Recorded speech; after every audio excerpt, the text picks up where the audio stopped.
Apertura della 66esima mostra del Valdobbiadene di OCG.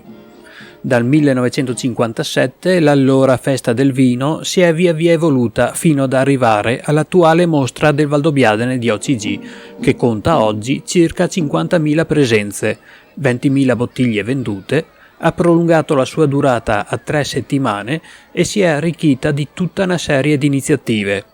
Ospita più di 100 espositori a rappresentanza della produzione di tutta la zona di OC.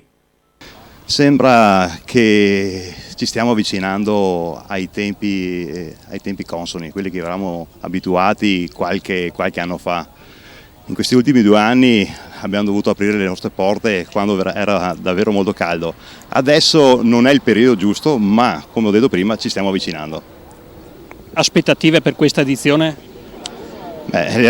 Ovviamente si parte sempre con la speranza, quindi le aspettative sono buone, abbiamo già degli ottimi feedback, abbiamo richieste di partecipazione, quindi penso che se anche il tempo ci dà una mano, quest'anno sicuramente dovrà essere una mostra, dovrebbe essere una mostra all'altezza.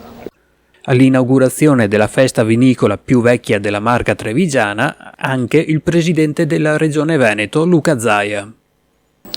L'eccezionalità di questa mostra, delle mostre del Prosecco, Col San Martino è riferimento, è la mostra più vecchia, ma soprattutto questi gruppi di giovani che danno appunto il loro tempo libero, lo dedicano alla promozione dei territori. E direi che questo è un grande valore.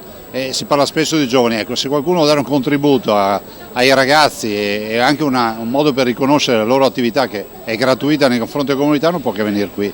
Fa un passaggio qui è già una grande gratificazione per loro.